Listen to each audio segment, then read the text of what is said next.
I hope the screen is visible. Yes, sir. It is visible.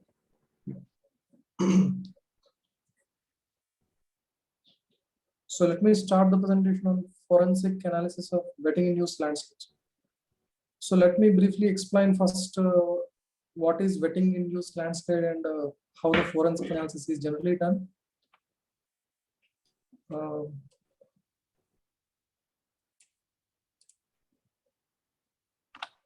So generally the landslides, can I get off this particular thing? Yeah, thank you. So landslides are generally the movement of mass of rock, earth, or debris down a slope. We all know this. We all witness this very often. So there are several factors that influence the landslides. They are anthropogenic, earthquake, rainfall, volcanoes, and other things. Anthropogenic factors means, for example, when there is a expansion of infrastructure, on a hilly terrain.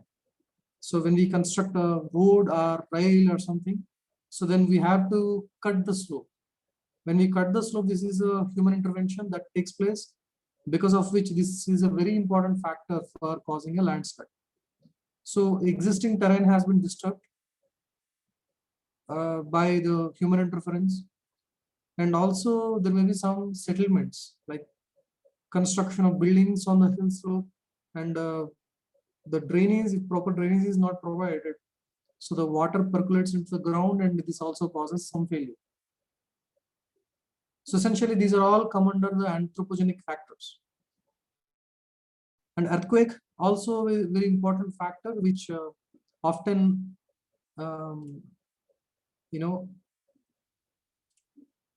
which often we come across, because earthquake induces reduction of the pore water pressure.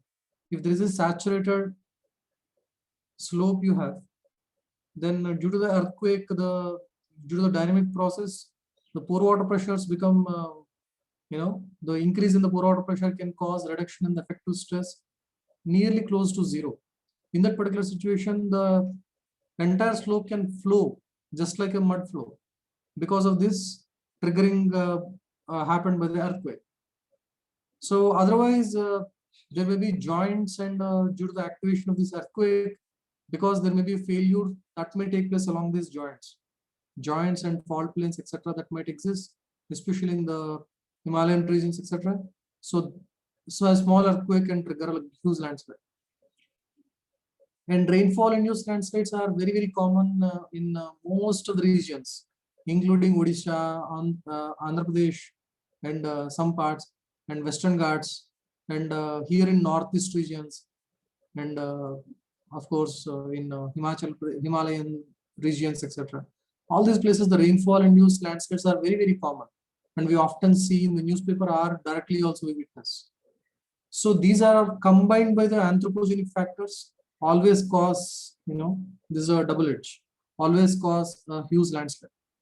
So I'll discuss detailedly about this rainfall induced landslides, because that is most interest and very most often occurring phenomenon.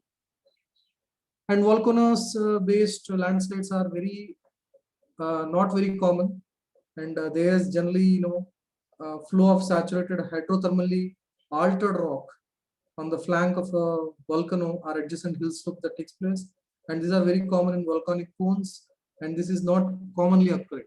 So these are general factors, but rainfall induced is of great importance, combined by the anthropogenic factors. So these are some of the problems associated with landslides in general. So first thing is loss of life, because so these pictures are taken from in and around Guwahati. So because you might have seen similar scenario in your place also, and this if you look at the slope, almost kind of it got eroded.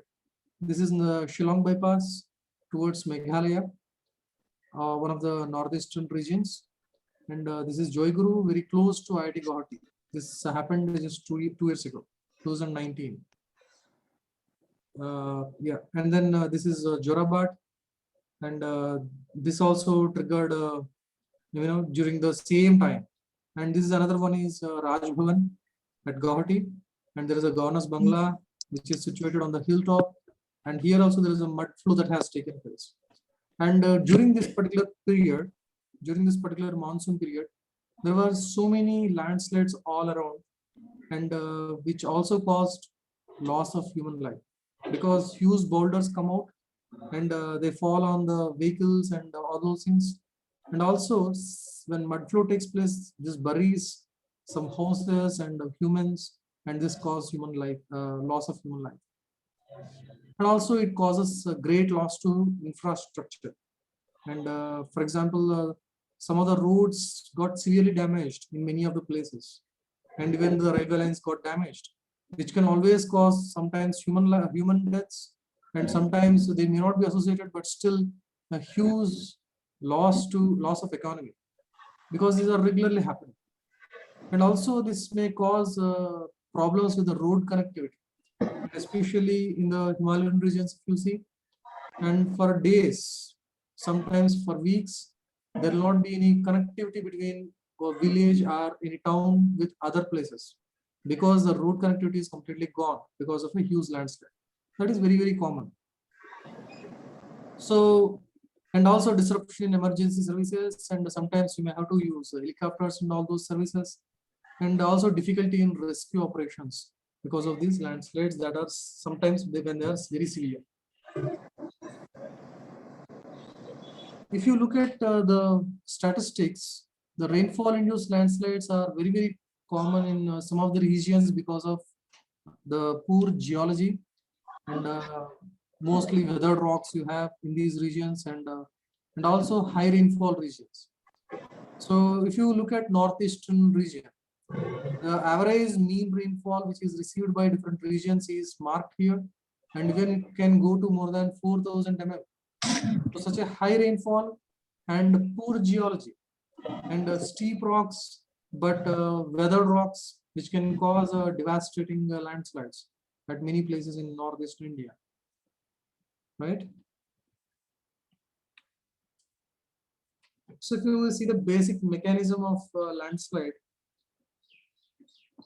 this would be the hydrological cycle. For example, this is a slope, a gentle slope, and you have a surface water like a river or something, stream that is flowing next to your slope, and you have a saturated region within the ground, and you may have a vadose zone. Vadose zone is nothing but unsaturated region where the water table might increase and then slowly get reduced due to wetting and drying cycles that may undergo the soil due to several seasons. And this vadose zone takes this increase in the water or decrease in the water, all those things will be taking place in this zone. So there may be continuous evaporation, evapotranspiration through the roots of this particular ecosystem, and there will be rainfalls. So when there is a rainfall, generally what we see is whatever the percolation that takes place,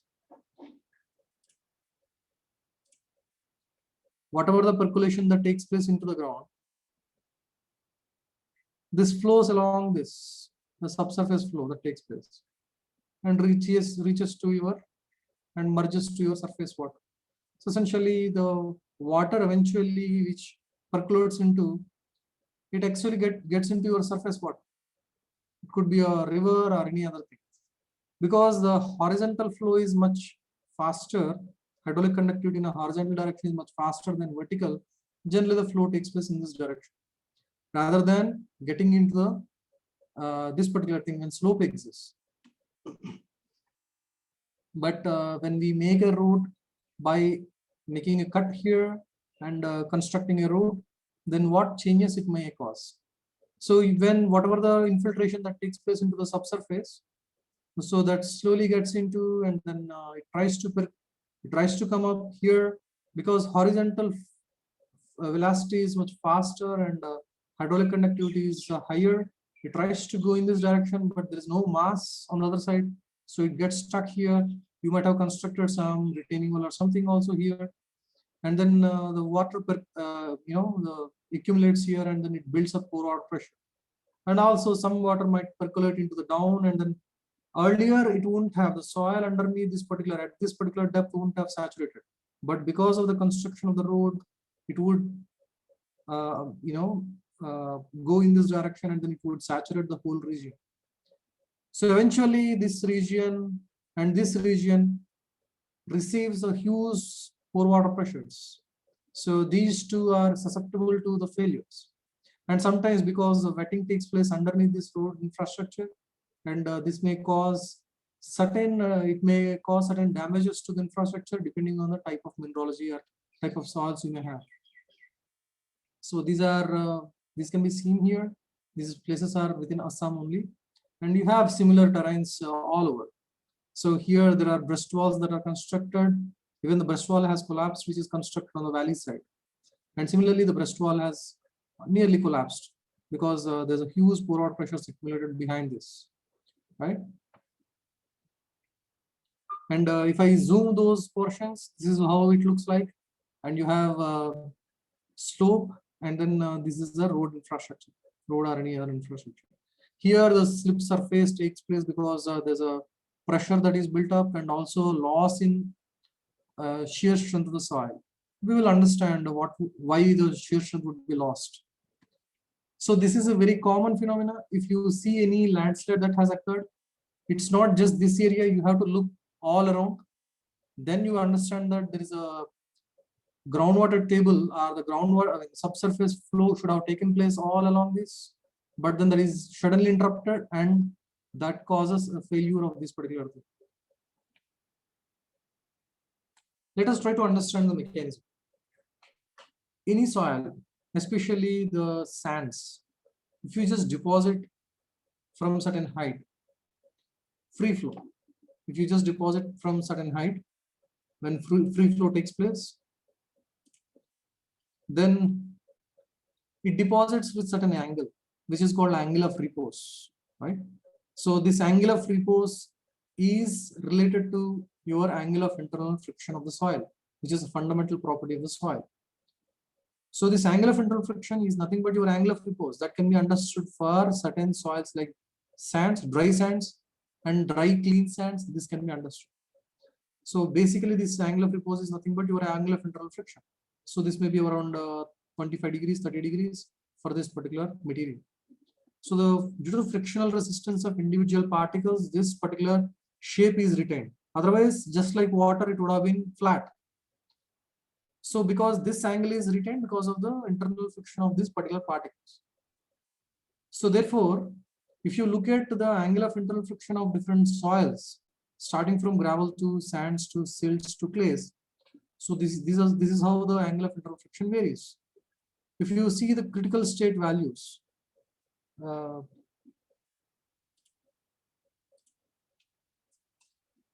if you allow me to draw here something, if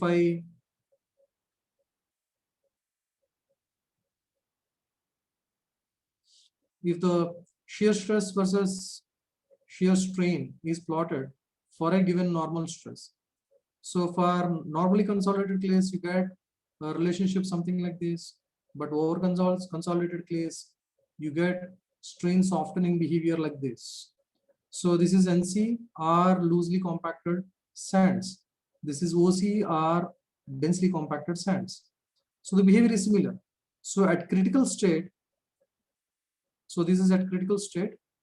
So the shear stress at critical is same irrespective of whether it's normally consolidated or overly consolidated, or loosely dense sand or densely compacted sand. But I don't mean to say that clays and sands have the same behavior.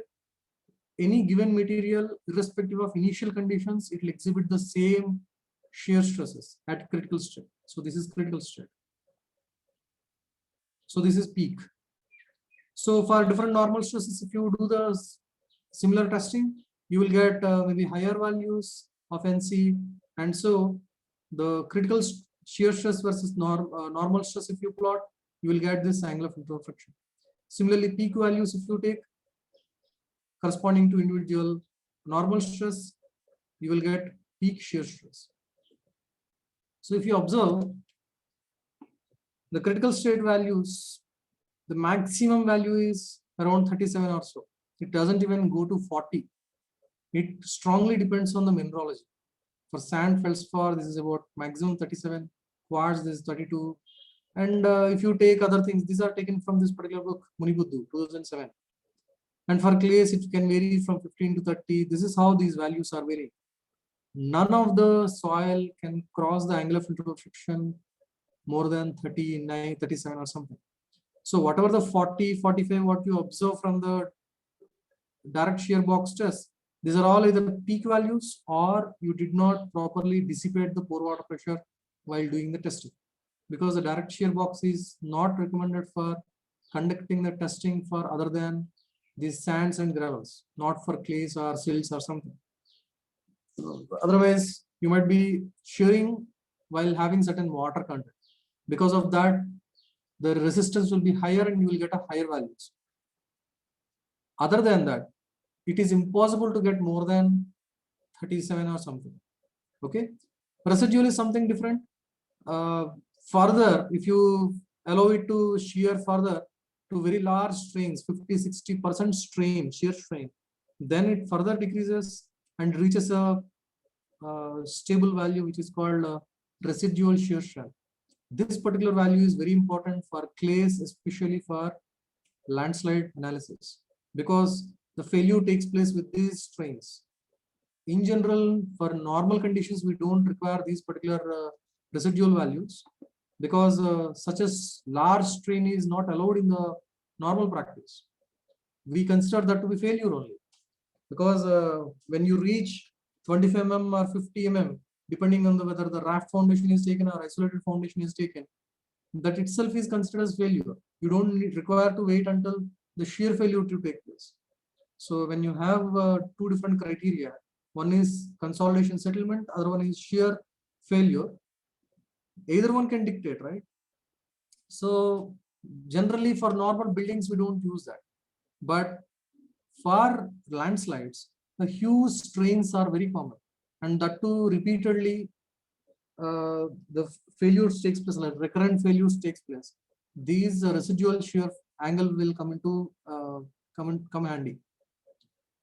Fine. So after stating that the angle cannot be more than 37 or so, the immediate question would be why certain slopes have nearly 90 degrees, right? So this is what we need to understand. So I just said that angles more than this 37 or something is not possible in nature. Clays also, even they have 15 to 30. Because of the cohesion, certain steeper slopes are possible. So if you think that this is just because of the cohesion, that such a steep slope, 90 degrees vertical slope is existing, then you have to rethink. Because if you look at sand castles, often some competitions are also made using the sand on the beach shore or something. They make several castles. Even during our childhood, we might have played and made sand castles. Even nearly vertical slopes might have been made. How this is possible with sand? When sand angle of repose is only 37 or maximum 37, then how is it possible to have nearly vertical slopes? That is a question. So that is all because you have additional shear strength that is coming from unsaturation. Sand has peculiar properties. One is high hydraulic conductivity. So whatever the water is there simply drains out. It cannot hold more water. So it only can hold small water, some water. So just like this, most of the bulk water would have drained out by gravity, and some water which is there around the particles, which can hold the particles together, gives certain bond. This additional bond is causing additional strength to the soil. Even you can have vertical slope, something like this. So the unsaturated behavior is very important, because this is kind of one slope, and if wetting takes place, some rain comes, then everything is gone. So because the wetting causes the loss of this particular bond, how this particular loss will be occurring, that is important. And also therefore the unsaturated characteristics of the soil are very, very important to understand the mechanism and to understand the causes of failure, and also to prevent such landslides to take place. So for our forensic analysis, first thing is that we need to understand the mechanism. If we go back, we all might have learned in our basics physics that in water there are intermolecular forces between individual water molecules, and these water molecules get adhered to each other. But then at the air-water interface, there is a resultant force that is acting towards downward, because there is no water exists beyond this, because air exists here. So therefore, there's a resultant force that is acting on the water molecules which are existing at the surface. Therefore, there is additional strength they develop at the interface, and they act as tight layer or tight film at the interface. That is the reason why some creatures like pond scatter, etc., they can happily walk on this water. So you can see that there's a bend, there's a like a layer or something that is existing at the interface. That is because of the surface tension. So this surface tension only, a tensile force, additional tensile force will be developed. This actually supports your shear strength. So there is a tensile strength to the soils, which is generally we don't study in our basic soil mechanics. In soil mechanics, we study only compressive strength. Compressive strength also we don't study, because compressive strength of soil is infinity. It only fails in settlement. So consolidation and settlement we study, and shear strength, that is very, very important, because it fails in shear strength. Most of the failures are because of the shear. And we don't study tensile strength because these are granular particles. There is no tensile strength essentially exists for these particles. But when water exists in small quantity, it's not fully saturated or it's not fully dried. Then small water is present, partly saturated. Then there is a tensile strength that exists to bind the particles together with these films. So it is very straightforward to understand what will be the pressure difference across a membrane or water air interface that takes place. If you insert a capillary in water reservoir, there will be a raise in water table, right? There's a raise in water to certain height. So wherever you see such a meniscus, there is a pressure drop across this membrane meniscus. So there is air on one side, there is water on another side. Wherever you see such a meniscus, this side you have a lower pressure, this side you have higher pressure. This is relative. Relative to air, there is a lower pressure exists in water. So this lower pressure is nothing but your negative pore water pressure. If air pressure is taken as the zero gauge pressure, then you have negative pore water pressure in the water. So this negative pore water pressure are nothing but tension, which actually provides additional strength to your soils. So in fact, from simple mechanism, how much water table raises or water capillary height raises in this capillary, and which should be balanced by the weight of this whole column, water column. You can arrive at this simple equation which you have done in the past. Here, pore water pressure UW minus UA. UA could be 0 if you take gauge pressure. Then this is a negative value, minus 4t cos theta by d. So this is the pore space, right? So that means pore water pressure can be negative. So if I write the same expression UA minus UW, this is a positive pressure, which has units of kilopascal. This has a units of kilopascal. So this could be kind of one stress parameter or called suction. Instead of writing UW minus UA, if I write the UA minus UW, this is called suction.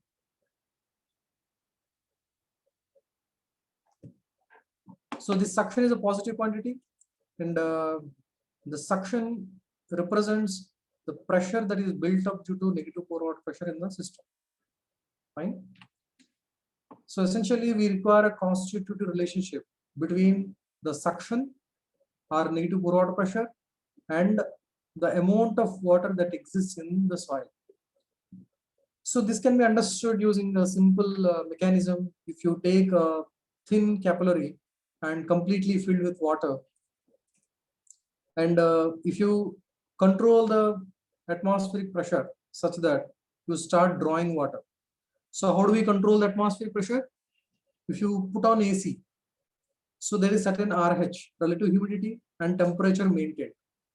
So because there is a low RH conditions that are maintained, these are because AC, air conditioners are dehumidifiers. So because the RH will reduce. If you have observed any time by keeping a RH sensor inside an AC room, RH goes down to 60 or so.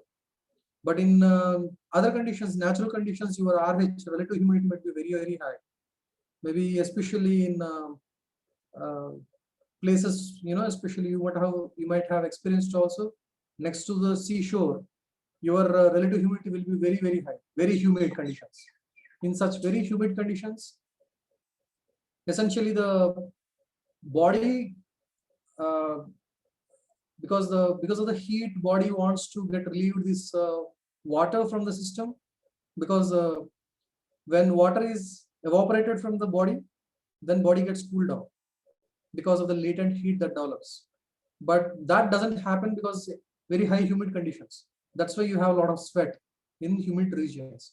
So similarly, you can control the RH by reducing the RH, then water will get evaporated from the system. So when water has to get evaporated, if you look at the molecules wise, the number of molecules which are associated with the surface of this particular container or capillary, they have van der Waals attraction. They don't get away that easily. But other molecules which are away from the surface, they can easily get away. Therefore, there is formation of meniscus, something like this. So water will be losing, but there is a increase in the angle of the meniscus. After reaching to one particular angle called receding angle, so then now pressure is so high so that water will come down further and further. This we often experience when we take the coconut water. We put a straw in it. We put a straw in a coconut and then try to suck, right? That suction is this x-axis. And amount of coconut water in your coconut is your volume of water. So the volume of water decreases as you apply suction. So there is a point where there is a sound, right? Because air enters into your capillary, your straw. That is a point where it dips, right? So the entire water is lost and air enters into the system. So this is what is explained by this equation called relationship called soil water characteristic. Amount of water that can be held by soil and with what suction, what negative pressure it can hold. That relationship is explained.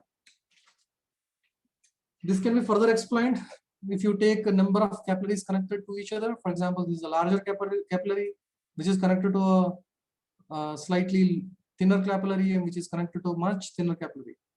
If you have such a capillary system, if you do the same analysis, same experiment by trying to draw water from the system, you see that water will be lost first from the larger capillary, obviously, because it has less suction or less negative pressure. So immediately it will be lost. But in the smaller capillary, it takes longer time. So first the larger capillary will get emptied. So that means air has entered into the system. That's where there's a dip. And beyond that, slowly water will be lost from the thinner capillary. And thinnest capillary will always have certain water. So this continues like this, right? So this is kind of a relationship you get. Degree of saturation or volumetric water content versus this psi is your suction. Okay, the suction is nothing but UA minus UW. Sometimes it's called matrix suction because it is related to matrix. This consists of your capillary forces, capillary suction, sometimes the osmotic and all those things. So I'll not go that detail, but this relationship is very, very important because initial state of your soil is somewhere here, very high suction, dry state. Water content is very, very less, right? So this is the state of your soil. Due to the rains, the wetting takes place. So the suction is getting decreased. More and more water is entering into your system. So therefore water is increasing. So if water increases, what happens? So we have to see what exactly happens to your hydraulic conductivity, what happens to your shear strength. All those things also we need to understand, right? So the state of soil at these different stages are mentioned here. This is completely saturated stage. There water is completely filled in the pores as well as top. and slowly at this particular point, there is some water is left lost here from the interface between two particles, right? And but in between, still water is completely there. And at this is the point where air enters into the your capillaries, or rather your pore system, right? So as soon as the air enters, very fast the water get dissipated. I mean, water comes out, so it get desaturated very fast. And after that, there is a thin water layer that is coated around individual particles because of van der Waals forces and other forces. These water is very difficult to draw by applying any kind of suction. So these are different stages of your soil system. So during saturation or drying, it undergoes different cycles, right? So this knowledge is very important. This is a major input that has to be given to your software or your analytical solution or anything. This information is vital for analyzing the variations in your factor of safety, or to understand the mechanism of failure of your landslide. I mean, failure of your slope. So obviously, depending on the type of soil, your the pressures or negative pressures that are existing in the system will be differing. And if I look at it, if I just try to analyze, if I take different soils, what might happen to my system? Instead of sand, if I have silt or clay, then what changes it makes? Let me see. After all are pore systems, but if you see the sand average diameter, coarse sand will be around 2 mm, and silt will be around 75 microns or 0.075 mm. Clay is around 2 microns or 0.0002 mm. So that is a clay size. But clay generally can be less than that. But this is a general clay size. This is the limit we put for clay. And for silt, 75 microns is the limit. And sand is generally, coarse sand is 2 mm, large particles. And if I assume that pore diameter will be 1/20th of grain diameter, because if particle is this size, sometimes my pore may be much smaller. So I'm assuming for the sake of clarity, I'm assuming that 1/20th of grain size is my pore. Fine. So this pore dia is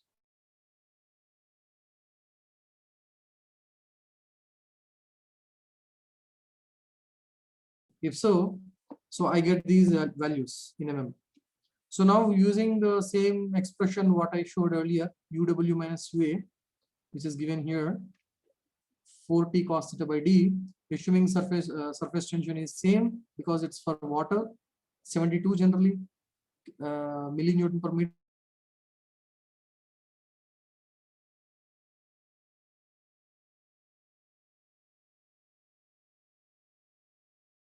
Wetting is taking place with the grains, then simple calculation shows that I get these values in kilopascal pressure, right? So water pressure is negative. So in sands, the negative pressure is -2, -3 kilopascal. In silts, the pressure is -77 kilopascal. In clay, it can be -29 megapascal pressure. Look at the pressure. It's a huge pressure, huge negative pressure, right? With a huge negative pressure, clay is sitting, and silt, it's about -100, -77. So now, don't you think the clays can withstand any vertical cut, because it has huge negative pressure that has developed because of very small water content? So clays generally have vertical cuts because of that reason. So they are very stable in the dry season, but even silts, even sands also for some extent, but generally we don't have any sand slopes, right? Unless until in beach side or something, in marine environment, if you are making something, it's fine. Otherwise, mostly these are silt and low plastic clays or something. So because the huge suction or huge negative pore water pressures which are existing in the slopes, and also some surface forces such as van der Waals forces or these forces, there can be vertical cuts that they exist, right? So just to make you understand these things, I just made a simple chart where you can understand the pore water pressures. If this is a gauge pressure simply, or if you take air pressure to be 101.325 kilopascal absolute pressure, then UW in absolute value is this, plus 98 plus 23. That means this is compared to air pressure, it's lower only, 2.9 to lower, 98.48 kilopascal. Compared to atmospheric pressure 101.325 kilopascal, water pressure is 23.53. And compared to water pressure, air pressure, this value is this, right? That's what I was showing here. But you may have hysteresis also, like due to the wetting and drying cycles. So this is a drying cycle. Initially soil is wet completely, and here volumetric water content is used rather than, we often are used to use gravimetric water content, which is mass of solids by mass of water. That's what we use. But water contents can be very high. For example, if you take expansive soils, these gravimetric water content can be as high as even 1500%. Am I right? At liquid limit, if the liquid limit water content is around maybe very large value, liquid limit can be 1500% also, right? So for expansive, like highly homogenic bentonates, like sodium bentonates, etc., there can be as high as 1500% water content. So imagine the void ratio. Void ratio will be around 45 or so, right? So huge variations for different soils, and also due to wetting and drying, huge variations will be there. Also, volumetric water content, which is representative of volume of water by total volume, is most convenient, and moreover, this cannot cross 1 because volume of water cannot cross total volume. So this will be most convenient way of drawing. And moreover, when you use certain sensors to monitor the slopes for moisture content variations, they all give in terms of volumetric water content. Okay, so therefore volumetric water content is generally used as one of the state variables for plotting these constitutive relationships. And this is at fully saturated, suction is 0. Then this is equal to nothing but theta is, this is represented by theta. This is nothing but porosity, right? So porosity is less than 1 always. So maximum value is 1 only, or less than 1. So 0.9 or something. It can't cross that. So it is easy to represent this range, 0 to 1 only maximum. It can vary in between. So you may have wetting drying cycles. It can undergo wetting drying cycles. So this is soil water characteristic curve. And with reference to this, if you see the hydraulic characteristic curve, which is where it is plotted as relative hydraulic conductivity, that is hydraulic conductivity divided by Ks, saturated hydraulic conductivity. Because in unsaturated state, the hydraulic conductivity can be completely different. So therefore, relative hydraulic conductivity is plotted on y-axis and matrix suction is plotted on x-axis. So if this is plotted, this is how it changes. Initially, the change in the pore water is very insignificant, as we have seen earlier. So mostly the at the interface between two different particles, water might have lost in this particular zone. So therefore, hydraulic conductivity does not decrease that much. But once air enters into the system, you have huge airspace. So most of the large pores are now evacuated or replaced by water. Therefore, hydraulic conductivity drops very quickly. So then during the residual portion, the hydraulic conductivity is almost 0, because hydraulic conductivity or flow can take place through channels, water channels. Once the water channels are lost and they go close to 0, it reaches to. So it goes to very small value like 10 power minus 16 or something. This is a relative value. If initial value is 10 power minus 4, minus 6 or something, then imagine this will be 10 power minus 20 or so. Such a small value drops to, right? So this is the variation of hydraulic conductivity. Why this is important? Because initially if your slope is, you have a slope, you have a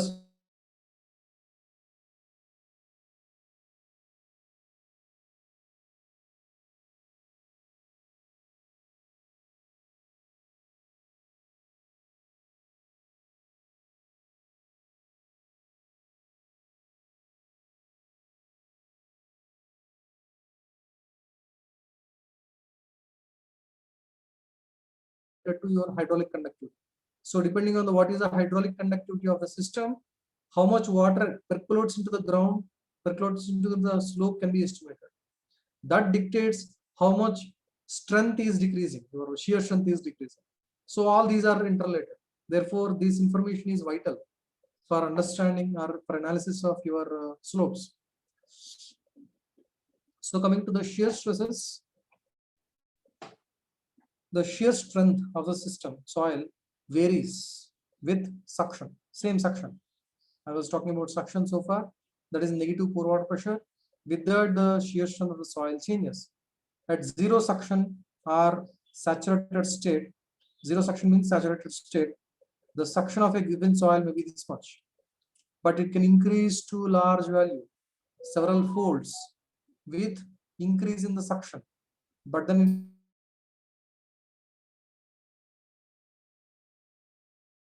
wet state.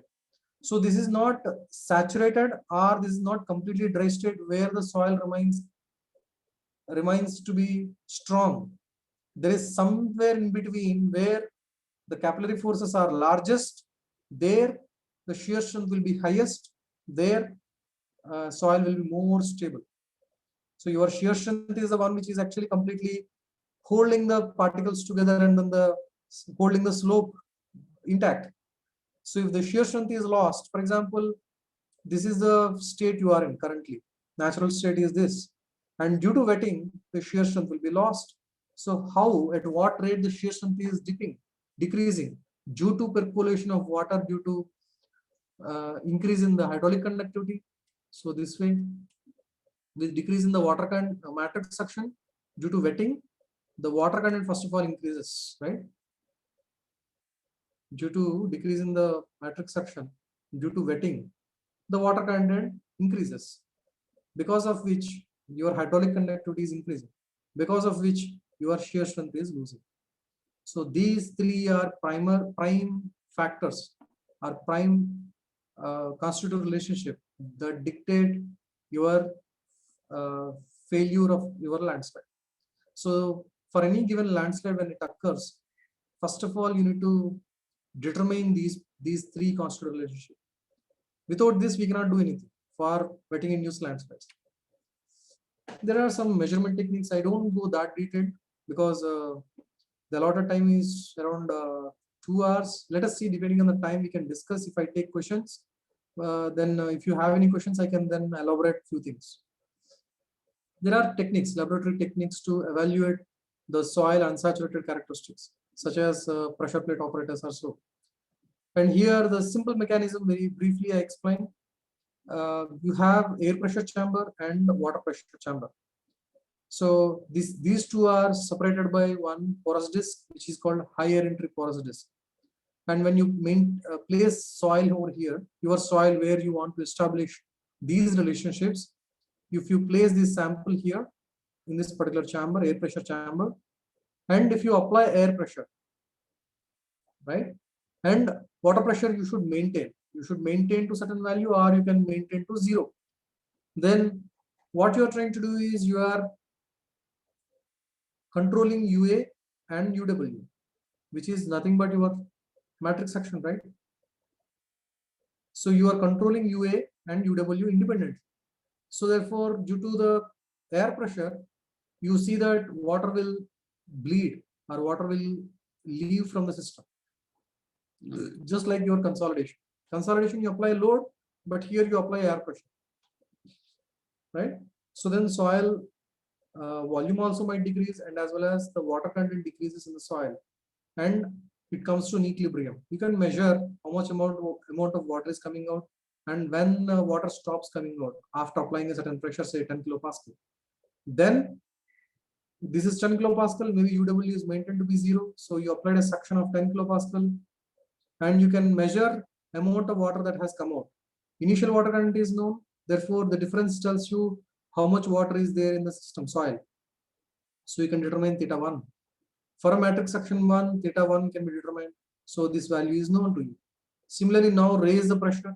So this way, stepwise, just like the way you do it in consolidation, the application of pressure, and you measure the void ratio. You apply certain pressure, you measure the void ratio. Similarly, similar state variables. You apply matrix suction, you measure the water content. So then you establish the relationship between suction as well as theta. In fact, the relationship is similar. The void ratio versus effective stress when you plot, the relationship is also similar, right? So here also this is similar. Fine. A similar relationship you will get, but in consolidation we maintain the whole system to be saturated, but here there is an unsaturation that takes place at this particular point. Fine. So that way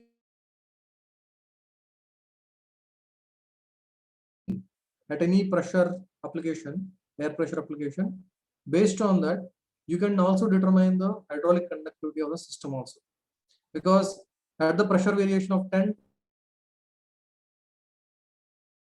at which the water is leaving from the system can be used to determine by solving certain equations, Richards equation it's called, and using certain boundary conditions one can solve for hydraulic conductivity. So average hydraulic conductivity at 10 suction can be obtained. So this way you can also establish the hydraulic conductivity relationship. Fine. So these two relationships from single experiment you can obtain. This is called pressure plate operators or axis translation technique. And another method often in the laboratory they use is some sensors. And also this is most followed technique in field also. In the field for landslide monitoring, these sensors are vital. One is moisture sensor, another one is negative pore water pressure or suction sensor. So if you just insert these things into the soil, these sensors can tell you, this moisture sensor can tell you theta, the volumetric water content. This suction sensor can give you matrix suction, or sometimes the suction head. Either way, if you get suction head, you will multiply with gamma W to get suction. That is U minus UW.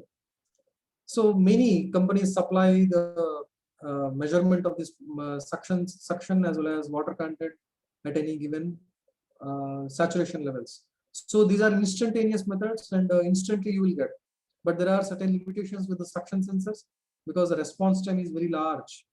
I'm not going to discuss about the mechanisms. They take very long time. So I can give you some resources. I'll tell you where you can get a lot of insights into these things. Okay, so you can determine these moisture content immediately. So they are often used in the field as well. So, but in the laboratory, if you want to use, you need to connect to a reservoir and change the reservoir height so that amount of water which is going into the column can be controlled. Amount of moisture can be controlled so that for that water content, you can establish the suction.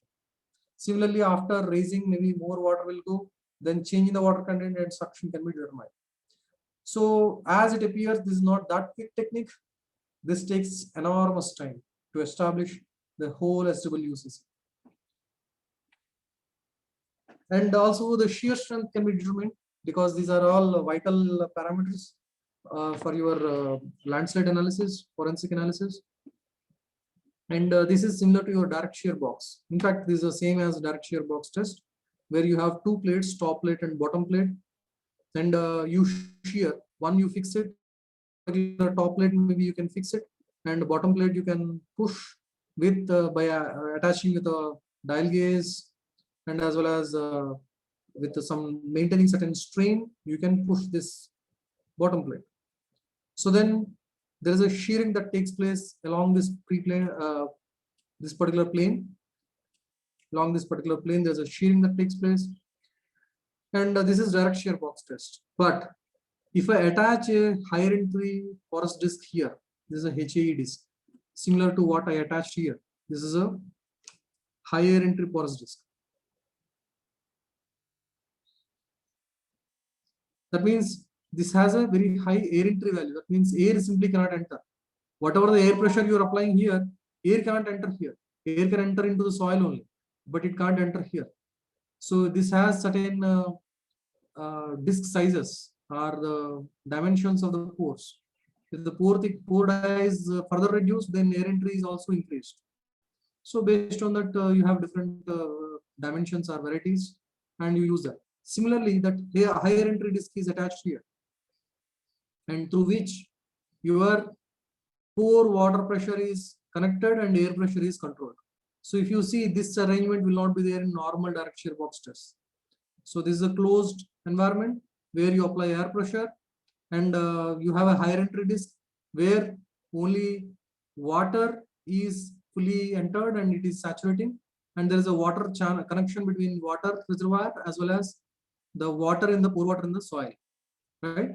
So the same mechanism, whatever the mechanism I mentioned here, same mechanism is maintained here, but you are shearing. So at a controlled suction, you are shearing. So under applied normal stress and suction, you are getting shear stress.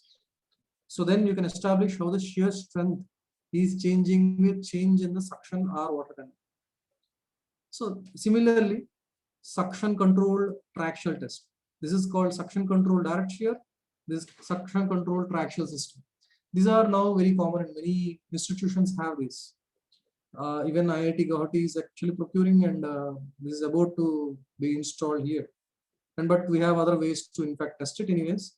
So but then these are the standard techniques currently they use for controlling the suction, for measuring the shear.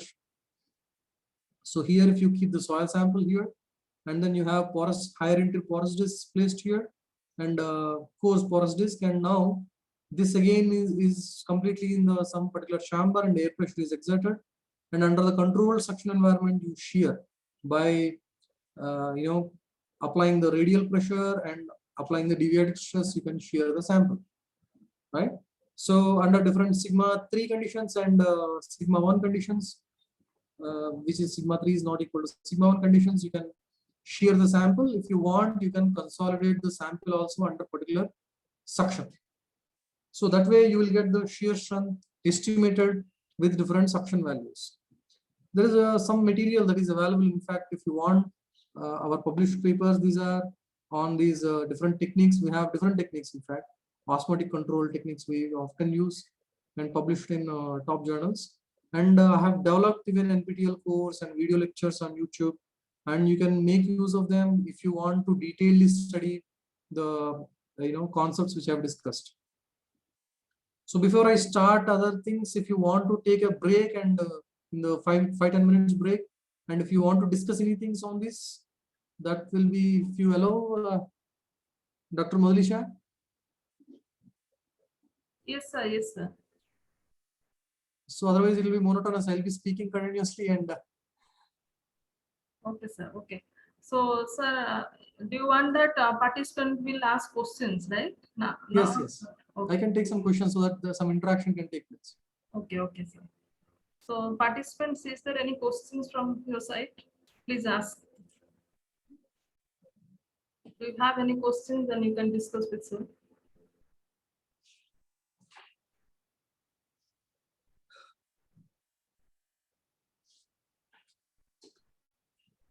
So you can ask anything, even basics or anything, you can ask me. I'll be happy to answer.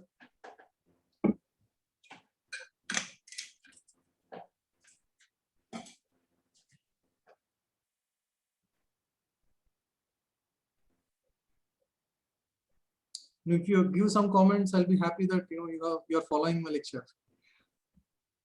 Yes. So participants, you are requested to ask few questions if you have. You can clarify your doubts if you have, sir. Sir is there.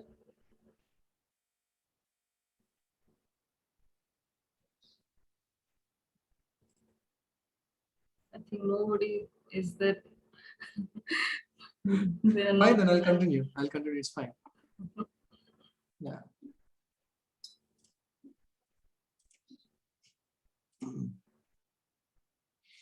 So other important aspect often we forget is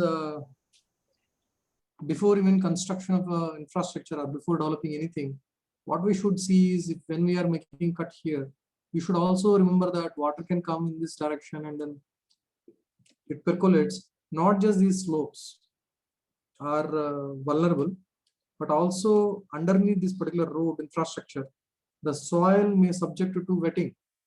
Because of this wetting, many failures often take place. So often, generally, we do some boreholing and then we get some SPTN value and go about it. And often we take some soil samples at different depths and we analyze in laboratory.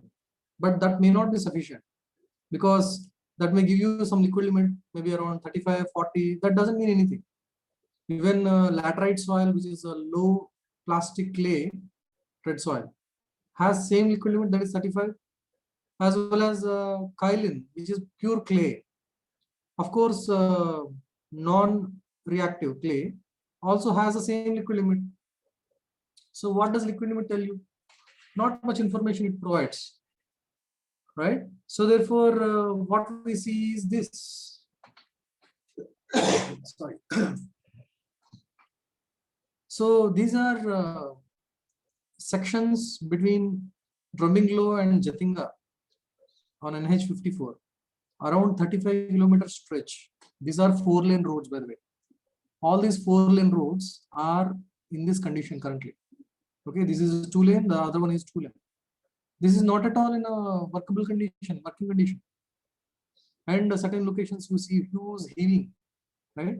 So that is because now the water channels have entered, or they have different channels that are provided, that are essentially are initialized because of construction activity, and because of that certain soil undergo collapse, so therefore subsidence occurs, and certain soils expand, so heaving takes place. There is a gabion retaining wall. Gabion walls are certain wide mesh. Within that some rock pieces are kept. So in fact, the Gabion wall started getting lifted. So heaving takes place. So that is because of lack of understanding of the ground. This ground was stable before construction of this particular infrastructure or road, but after construction, everything has changed, because water starts entering through this, and underneath the road, this all thing is getting wet, and this is uplifting your road, or it is subsidence is taking place, right? So therefore, the mineralogy has to be studied at site, and a simple analysis I have provided in these particular slides. Before that, I'll just briefly explain what is the mechanism behind some minerals. So some minerals like montmorillonite, these are present at many sites. Even if you go to Geological Survey of India data, you can identify for a given region, Odisha region, or Andhra Pradesh region, or Assam region, or northeastern regions, or any other regions where these sources are available. Montmorillonite mineral, kaolin, what is the source?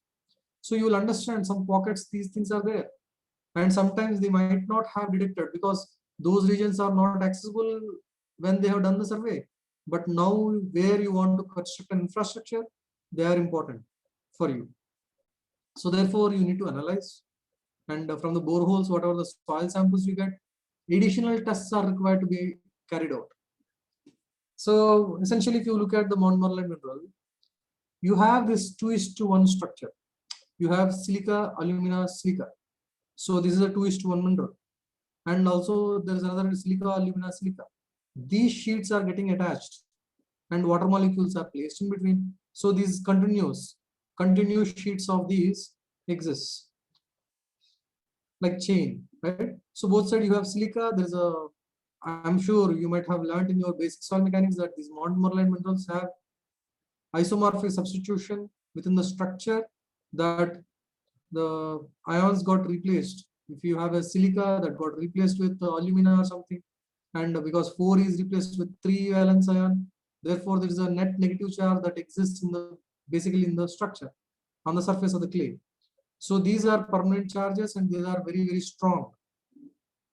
On the other hand, kaolin often neglected. At least montmorillonite is respected because it's expansive clay which can cause severe damage to your infrastructure. At least this is respected. But kaolin is often neglected, unfortunately, because it is considered to be inactive clay.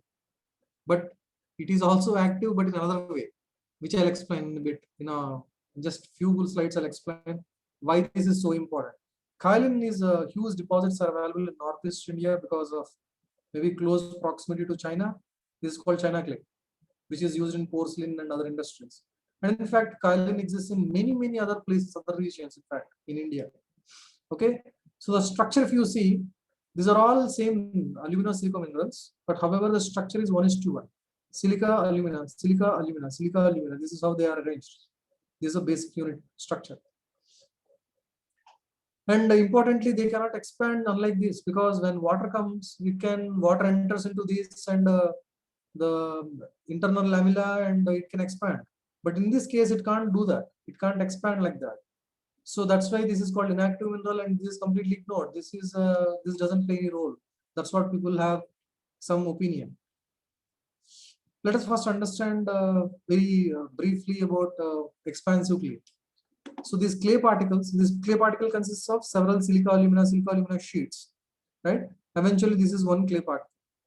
So this has a net negative charge on the surface. So there are so many cations that are present on the surface in dry state. Several cations will be there, such as sodium, calcium, potassium, magnesium sometimes. So such ions are present naturally because it has net negative charge. During the formation itself, they would have acquired from the environment these ions.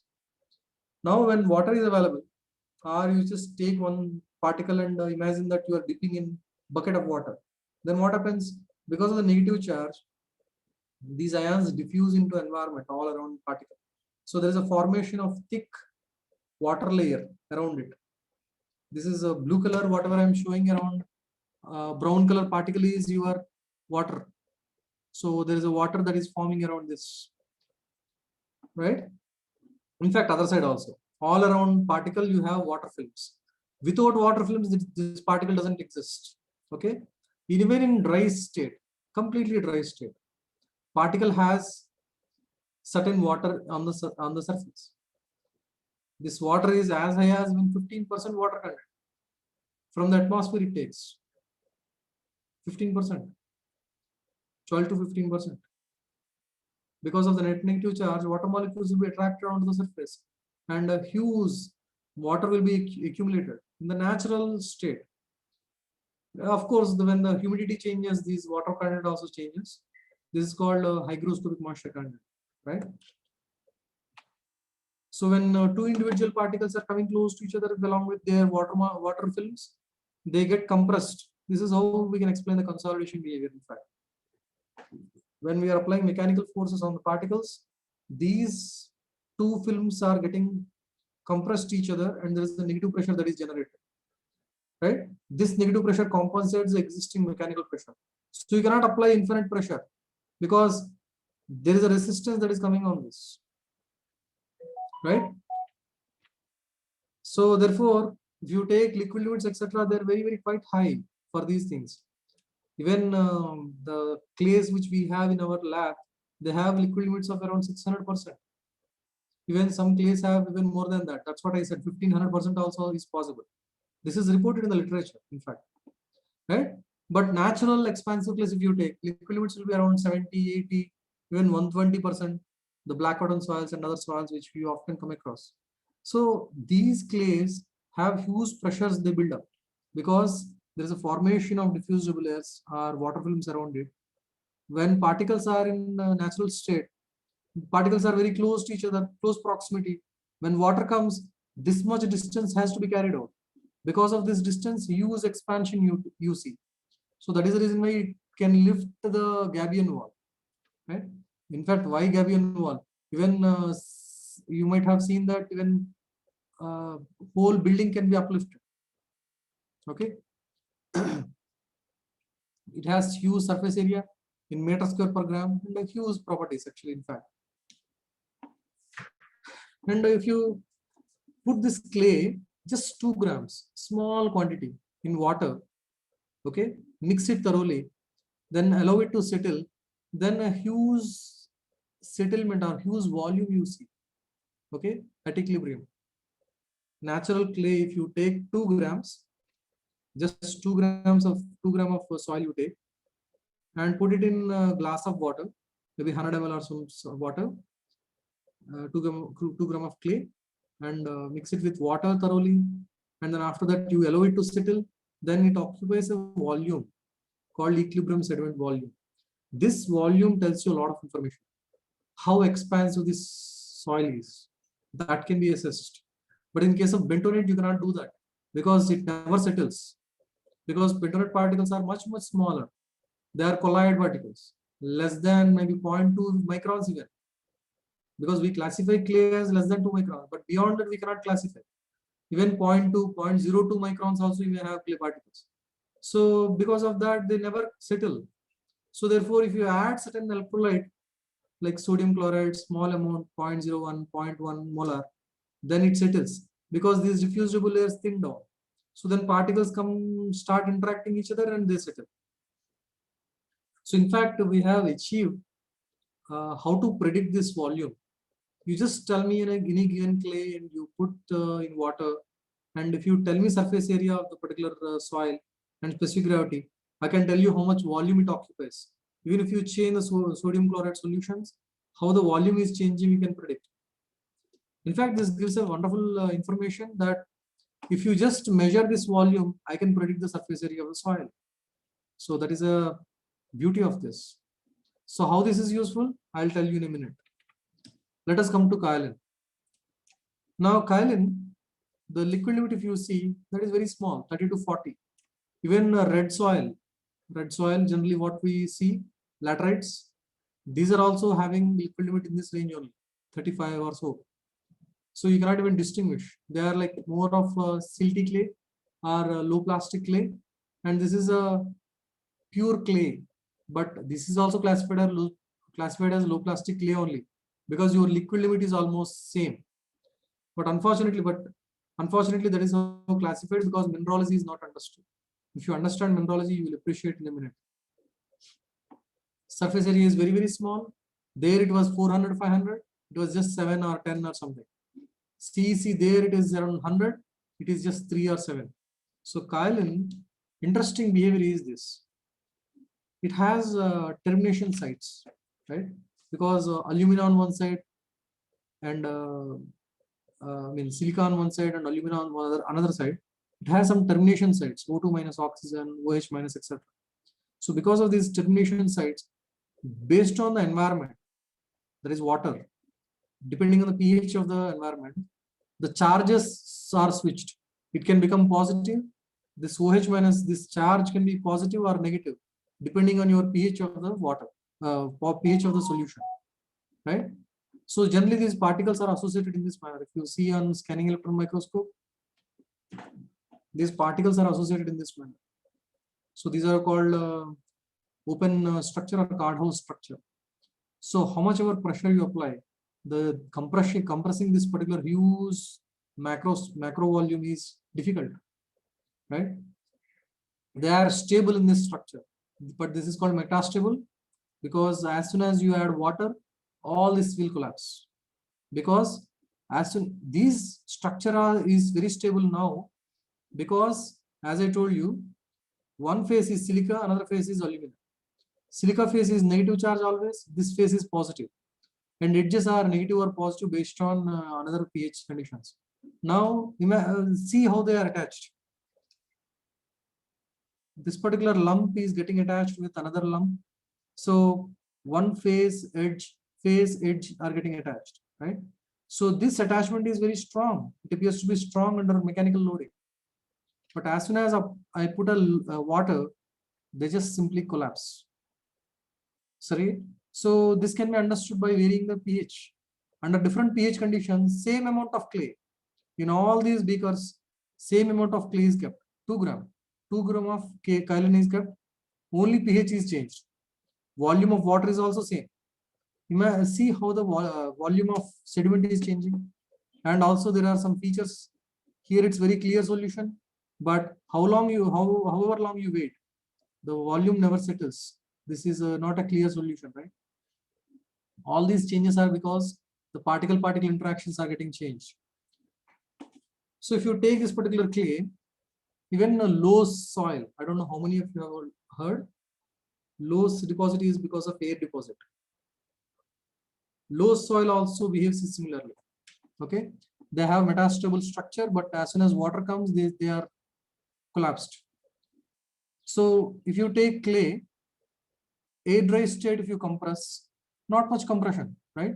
This is wide ratio versus pressure. as I'm increasing the pressure up to even 800 kilopascal. The change in volume is not significant.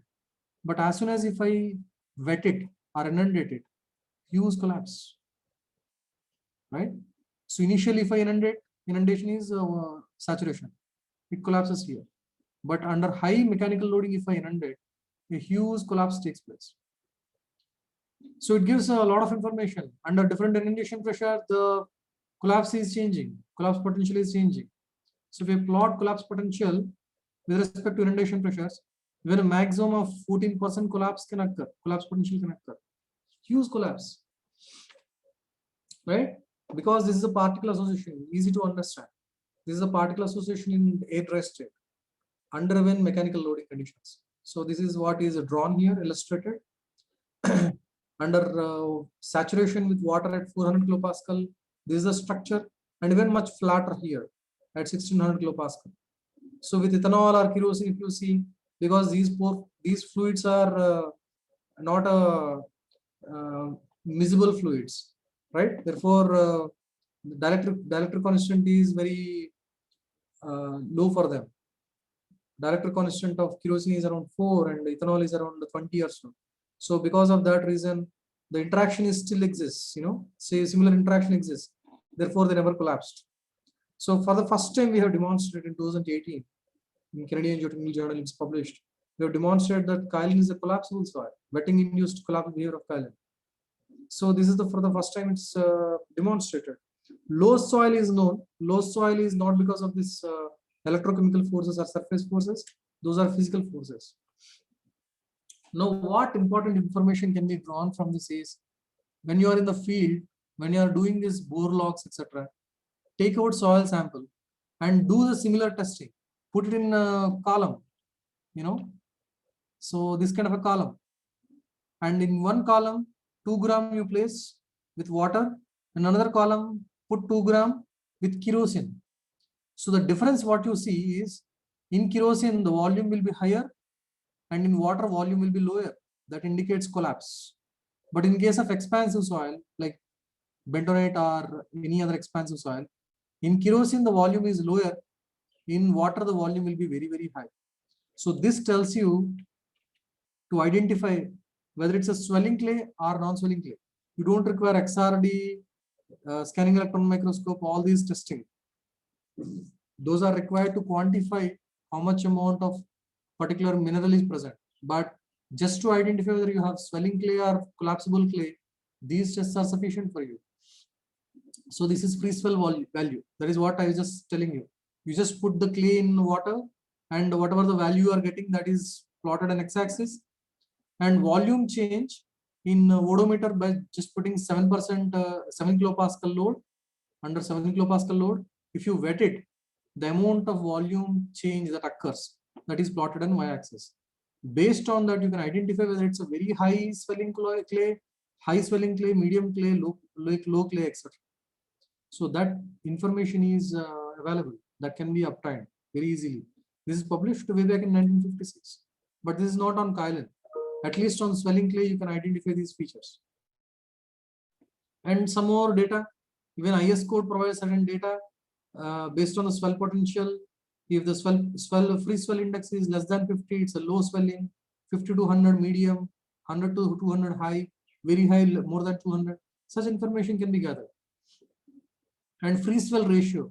This is a ratio between the volume in kerosene divided by volume in water. Sorry, volume in water divided by volume in kerosene. So if this is less than 1, this is kaolin. If this is this range, a mixture of kaolin and montmorillonite. If these are these values, a montmorillonite is existing. That's how you can determine. Right? This information is vital for investigation.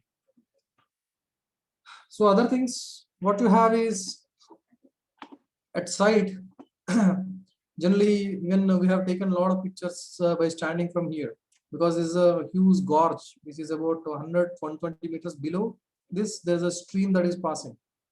So when we even physically were present here, this is on Shillong highway, Shillong road, and when we are physically present here, we couldn't get most of the features because you only get to see the gorge and streams, etc.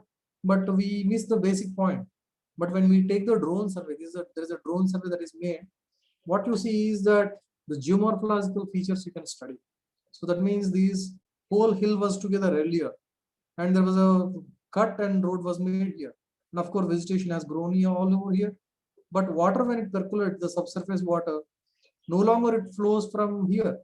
It has to go from here underneath, and it starts coming out from here. That's why there are two landslides that has occurred here. Luckily, there is no loss to the infrastructure, but however, huge landslides have occurred, and some temporary measures they have taken currently. But it is easy to understand if you have drone surveys and satellite images. So this is in Shillong only, in North Eastern Hill University, Nehu, Sai campus, Sports Authority of India's campus, where they made athletic road. Here again, there was a slope and a hillock, and they cut here and then made a nice athletic ground. But here there was a huge failure that has happened. A 62-meter deep slope was there, and there was a stream that was flowing, and here the failure occurred. And here there was a cut slope, and water was percolating underneath this athletic ground, and it is coming out from here. So you can see the dilating of water. That water is dilating from the slope. So here they construct a breast wall, and the breast wall also is collapsed. Maybe I'll show in some other picture. Other information when you go to site is required is topographical maps. So using total station, LiDAR, and all those things, you can get these grid level maps. So that will be very useful to understand which is the most critical failure, critical slope. So we identified that this is the most critical slope, and this particular part has been eroded or collapsed. So earlier the slope was something like this.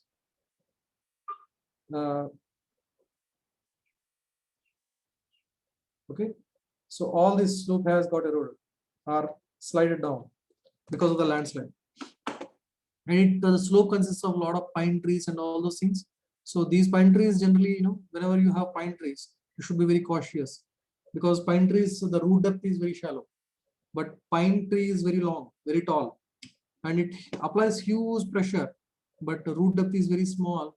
So this also triggers certain landslides, because most of the moisture, when it retains on the shallow surface, it actually triggers the landslide along with all those things.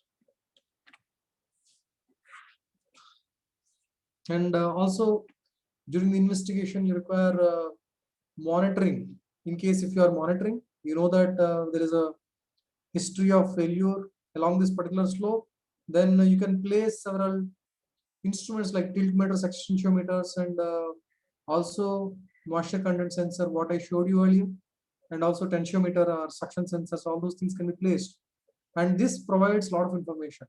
First of all, is there any failure, or is there any movement that has taken place in the slope, or what is the changes in the moisture or suction values? They are changing. As I told you, before the critical rainfall event, the antecedent rainfall event, that means what is the soil condition before critical rainfall event triggers or before landslide triggers. That is very important, because how much of our water can enter, what is the shear strength of the slope, all that information can be gathered using that information only. So in case if you have any measurements, when so through satellites also you can extract this particular data. If such data are available, that will come in handy. Those are very, very important. So in the field, and borehole data, as I mentioned already, on the slopes you can get some boreholes, and the subsurface profile is very, very vital, because the weathered rock conditions, etc., can be utilized in the modeling itself, because the soil water characteristic of weathered rock along with the soil can be evaluated, and based on that, amount of water that is actually accumulating within the soil surface can be estimated. Soil can be estimated. And field density also plays a very important role. When after failure, when you reach to the ground, you reach to the slope, you can take undisturbed samples and then estimate the field density.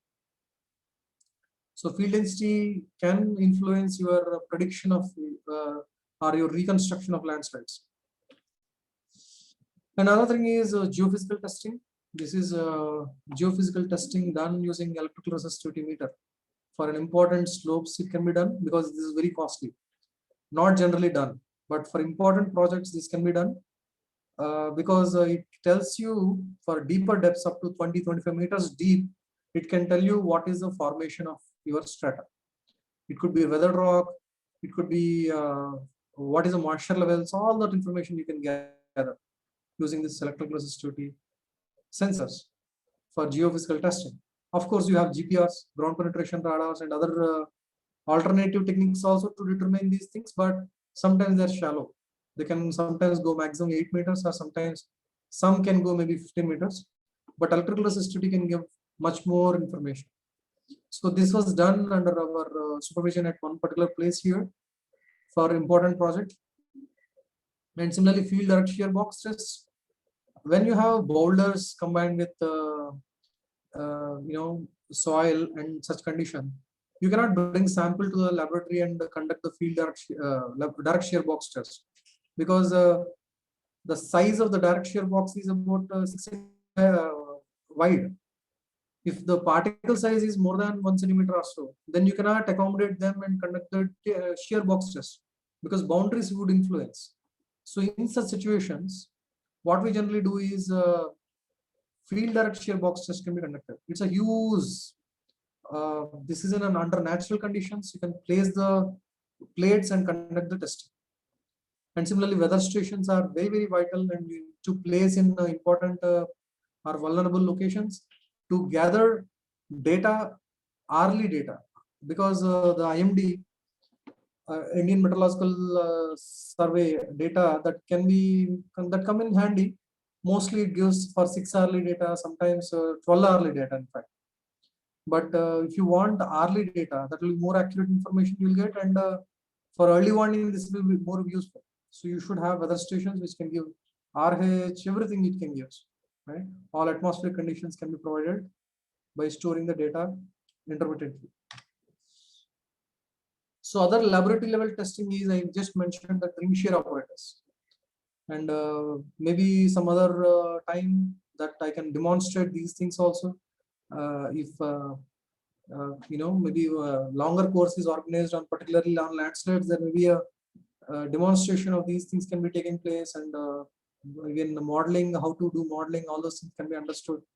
And maybe short of time, I'm only briefly describing what are the important steps or important things that are required for forensic analysis of landslides, right? So ring shear apparatus, I already mentioned why this is required. This gives a residual shear strength, which is especially for clays, large strains takes place, you apply a torque, right? So in direct shear box test, what happened? You have a two boxes. So you apply, you restrict one box and other box is sheared on top of it. So you can go maximum of maybe 6 mm wide, right? Beyond that, then soil exposes. Then you cannot conduct the testing, right? These plates get separated. But in this case, that doesn't happen because it's a torque applied. One plate is fixed, another plate is rotated in the clockwise direction. So there is no exposure of soil or something. So large strains can be applied. Here strain can be as high as 50-60% strain can be applied. So we have this apparatus, and then we measure these residual shear strength values, because the failure takes place using this angle, residual shear angle of internal friction. And suction control traction, suction control direct shear already I have shown during the mechanism part, and unsaturated permeability, all those things are important for understanding the failure. If this is a rock, similarly rock testing is important. Then you can in fact model, you can reconstruct the whole scenario. Whatever the landslide that has occurred, you can reconstruct the whole thing. So for example, this is a 3D modeling in Plaxis, but one disadvantage with Plaxis is that it cannot give you the rainfall induced landslide scenario. It cannot simulate because continuously you cannot change the infiltration rates or something. So you can only change the pore pressures. Fully saturated condition or fully initial conditions can be simulated. So you can give laterite soils or weathered rock, all those properties can be given, and water table can be initially given, and load can be kept. You can change the pore pressure parameters, and then you can simulate how the landslide can occur. And 2D analysis in GeoStudio or other things, they are come in handy because you can input the rainfall, precipitation as well. So how much rainfall takes place? This is for nearly 1 year data of rainfall data, and this is for about 1 month data. This is for antecedent rainfall event. This is for critical rainfall event. And using the antecedent rainfall event, when we inputted, we got the changes in the moisture levels within the system at steady state. And based on that, we imposed the critical rainfall event, then we simulated the landslide. And at any given, if you keep sensors, faithfully they measure the pore pressure changes, etc. with time. And similarly, volumetric water content changes. And you can simulate how the suction values are changing in your soil, in your slope, as well as water contents are changing. So there's a development of perched water table. So the water actually enters into the slope, and there's a perched water table that develops, and which decreases the suction in the system, and shear strength reduces, and it fails, right? So this was initial slope, and this is at failed slope. So this is the failure, very shallow, because this is 62 meters and 120 meters. So this you are not able to see, but this is a huge landslide that has occurred. That landslide, we could predict the landslide exact amount of quantity as well as time as well, because you can predict the factor of safety variation with time. So on the 20th day, which was coming out to be June 26th or sometime in 2019, it failed, and we could exactly predict, very closely predict that landslide should occur on that particular time, because factor of safety dips to 1, right? So we can reconstruct. So these works are available in these journals, and we can reconstruct the whole landslide, because this forensic analysis is so important. Even if you want to design some countermeasures like MSC walls or something, so this is very useful for you, because the same rainfall events you can simulate again here after placing these MSC walls or some soil erosion mats or something, and then after that you can simulate the conditions, see that whether soil will be stable or not. Under these conditions you can understand. So that way these are very, very useful things, and I hope I have covered most of the aspects of rainfall induced landslides forensic analysis, and if you have any questions, I'll be happy to take.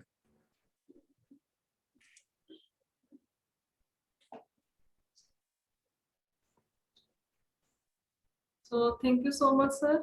Yeah. Very wonderful lecture, and the session was also very, very interesting and very informative.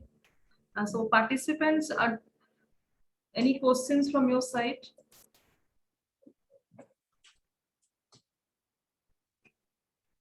If you have any questions, then please ask to the sir. Sir is here. He can clarify your doubts also. Any fundamental question also you can ask if you have.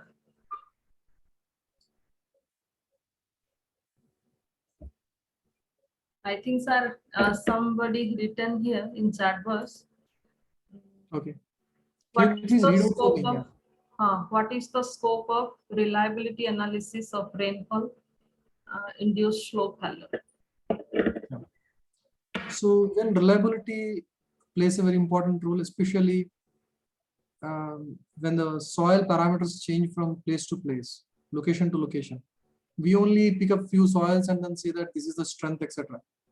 And mostly the shear strength aspect, when we are considering certain empirical equations, often we use, because the limitation in laboratory.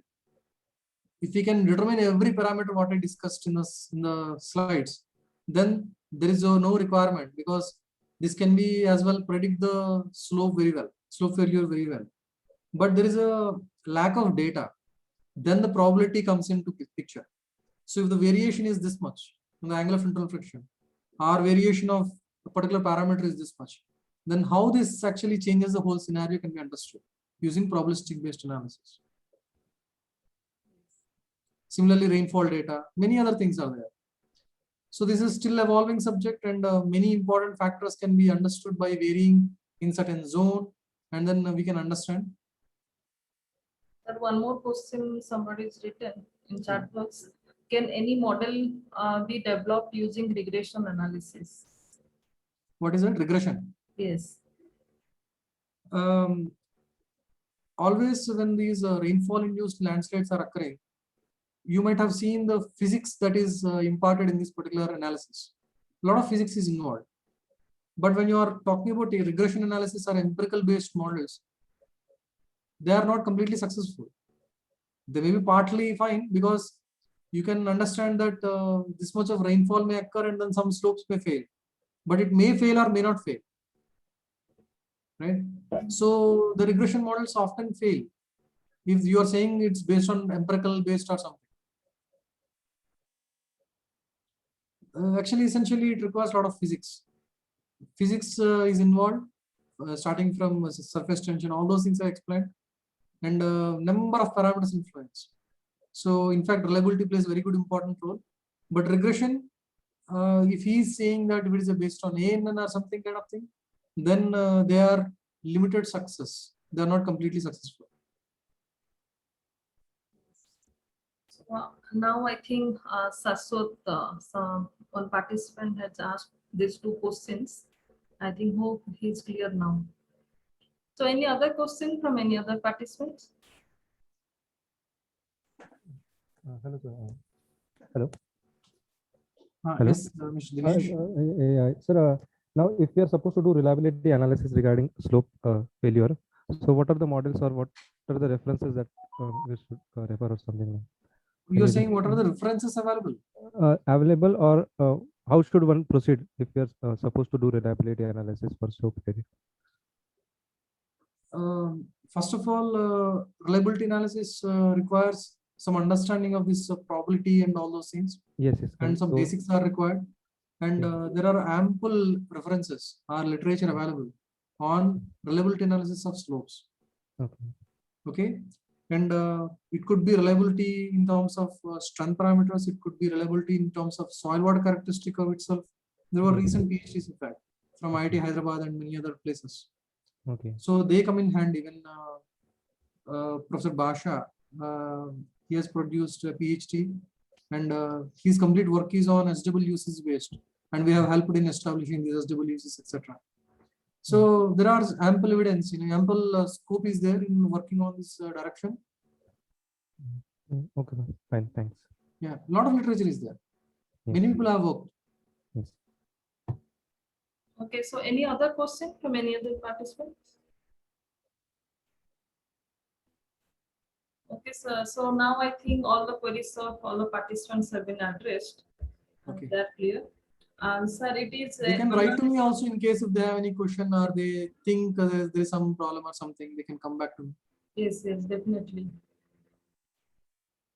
So, sir, it is an honor and privilege for me that you are a part of this FDP as an expert speaker. Thank you so much for accepting the invitation. Thank you, Lord. Yeah, it is my pleasure too. Thank you so much. Thank you, sir. So with this, we come to the conclusion of this session 12. I thank you all for your valuable presence and for your patience of listening. And now I request you all to kindly switch on your camera for one group photo with our guest.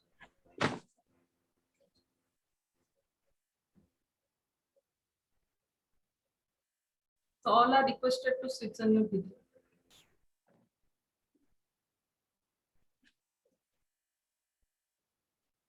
Okay, thank you so much, sir.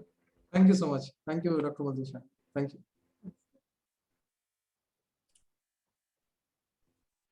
So participant, again, we will meet on tomorrow for our next session is the session 13.